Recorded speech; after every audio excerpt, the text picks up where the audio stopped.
సాధారణంగా ఆహ్వానిస్తున్నారు. తెలంగాణ సంస్కృతి జిల్లా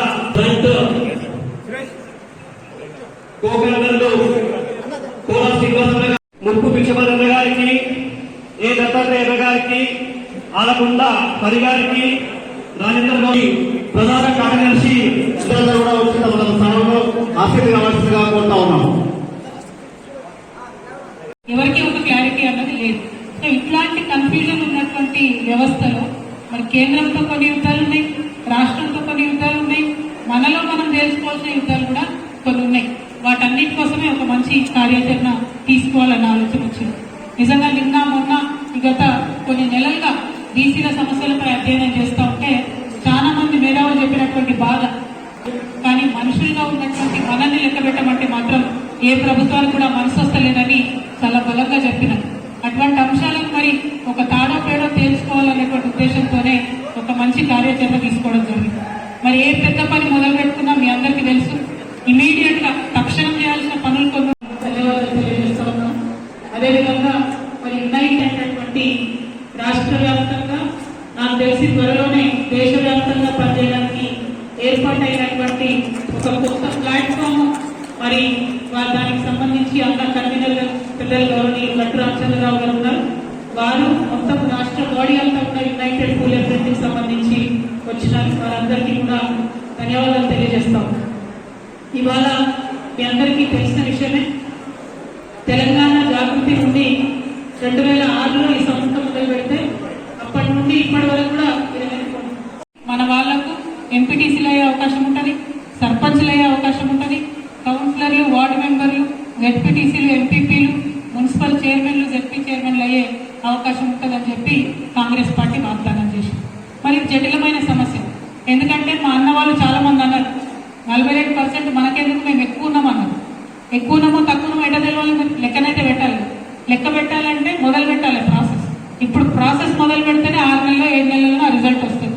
సో అందుకే ఇమీడియట్ డిమాండ్ ఏం చేస్తా ఉన్నాం ఈ ప్రభుత్వాన్ని అంటే, తక్షణమే బీసీ కుల జనగణన చేయండి, చేసి 42% ఏదైతే మీ రిజర్వేషన్ వస్తామన్నారో అది ఇచ్చిన తర్వాతనే లోకల్ బాడీ ఎన్నికలు పెట్టండి అనేటటువంటిది ఈ రౌండ్ టేబుల్ కాన్ఫరెన్స్ ద్వారా ఈ ప్రభుత్వం మీద మేము డిమాండ్ చేస్తా ఉన్నాం.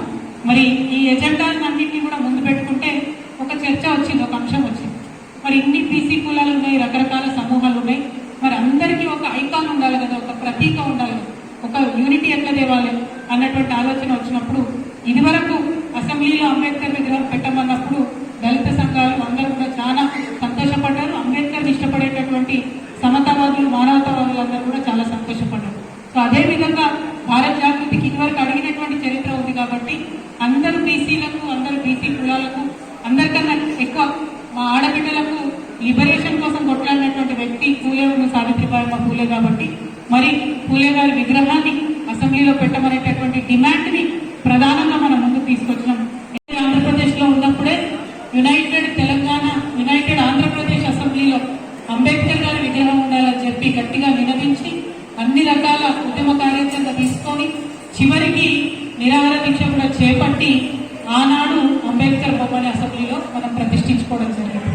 అదేవిధంగా తెలంగాణ రాష్ట్రం వచ్చిన తర్వాత కొత్తగా ఏర్పడినటువంటి తెలంగాణ రాష్ట్రంలో మరి యువకులందరూ కూడా ఉపాధి కల్పించాలని చెప్పి రాష్ట్ర వ్యాప్తంగా ప్రతి పార్లమెంట్ లో ఒక స్కిల్ డెవలప్మెంట్ సెంటర్ పెట్టి 17 స్కిల్ డెవలప్మెంట్ సెంటర్స్ పెట్టి 20,000 మంది యువతీ యువకులకు డైరెక్ట్ గా ఎంప్లాయ్మెంట్ ఇచ్చినటువంటి సంస్థ తెలంగాణ జాగృతి సంస్థ.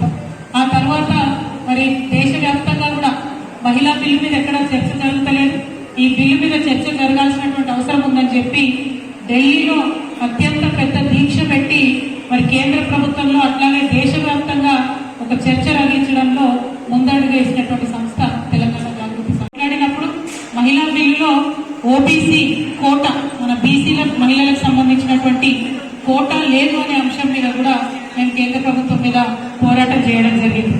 మరి ఆనాడు ఆ పోరాటం అంటే ఎప్పుడైతే బీసీలకు ప్రత్యేకంగా రాజకీయంగా రిజర్వేషన్లు అమలవుతాయో అప్పుడే మహిళా బిల్లులో కూడా బీసీ కోట వచ్చేటటువంటి అవకాశం ఉంటుందని ఆనాడు చెప్తే, ఆ తదనంతరం బీసీలకు సంబంధించినటువంటి అనేక అంశాల మీద పోరాటం చేయాల్సినటువంటి అవసరం ఉంది.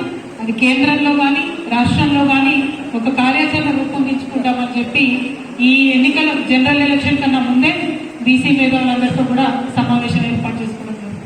ఆ సమావేశంలో ఆనాడు జరిగిన చర్చ తర్వాత తీసుకున్నటువంటి కార్యాచరణ ఏంటంటే బీసీలలో అనేక కులాలు ఉన్నాయి. కొంతమంది 143 ఉన్నాయంటారు, 136 అంటారు, 112 అంటారు. ఒక్కొక్క సంఘం మాట్లాడుకుంటూ ఒక్కొక్క కుల సంఖ్య చెప్తా ఉంటారు. దేశంలో కూడా అదే పరిస్థితి ఉన్నది. మొదలు 1931లో ఒక్కసారి కుల జనగణన జరిగింది మనకు. అప్పుడు బ్రిటిష్ వాళ్ళు ఉండే 1931 స్వతంత్రం దాకా. అప్పుడు వాళ్ళు చెప్పింది ఏంటంటే 4300 పైసలకు కులాలు ఉన్నాయని వాళ్ళు చెప్పింది. కానీ ఆ తర్వాత స్వతంత్రం వచ్చాక ఇప్పుడు మీరు భారతదేశ ప్రభుత్వం ఎప్పుడైనా ఆర్టీఐ కింద అసలు ఈ దేశంలో ఎన్ని కులాలు ఉన్నాయంటే 2400 అని చెప్తారు వాళ్ళు. అంటే దాని